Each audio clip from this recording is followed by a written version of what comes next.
African swine fever, a disease that originated in Africa, is slowly spreading around the globe. The fever virus is already thought to have reached Europe and has been detected on PNG's doorstep in the Southeast Asia region. Papua New Guinea's quarantine watchdog NAQIA fears if no action is taken, the African swine fever could make its way into PNG. Of particular concern has been the detection of the virus in China, which could affect thousands of pigs. An unfortunate feature of African swine fever virus is that all attempts to produce a vaccine against it have so far failed, which means if it comes to Southeast Asia and to Indonesia on the other side, on our border, we'll be really worried.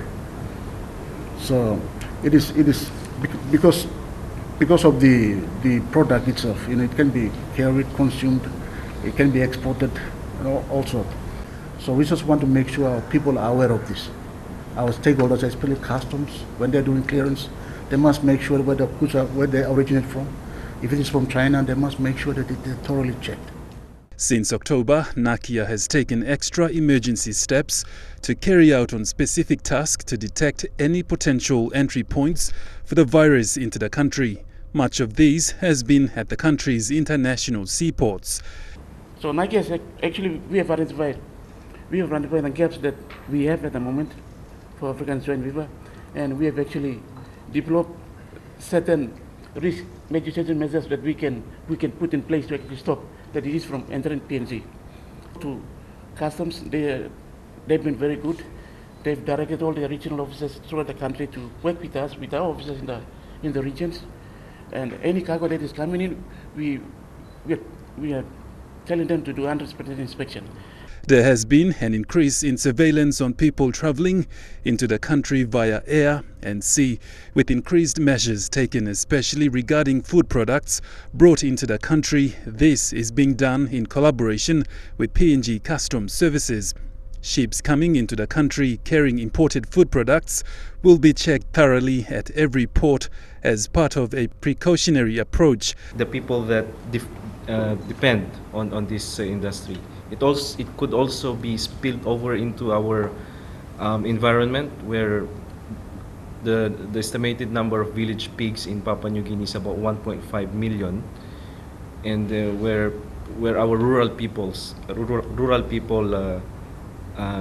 use the pigs for their livelihood as well as in their cultural activities. Yeah.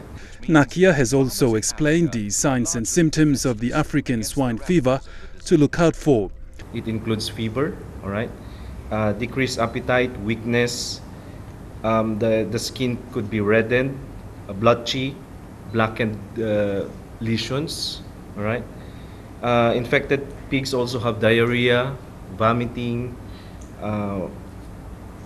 froth with blood tinge from the mouth, and some sows could also show signs for abortions.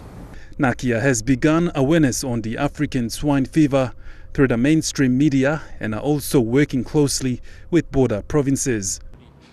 While the African swine pig disease has made its way into Southeast Asia, where PNG is part of, now the disease is currently in China, and NAQIA is fearing that it may make its way into Papua New Guinea. Now, NAQIA is making sure that quarantine areas within PNG or border areas are being quarantined before any products are being taken off any ship that arrives into Port Moresby. Now, not only are they looking after the border security on our ports, but also at the international airport. Godwin Eki, National MTV News.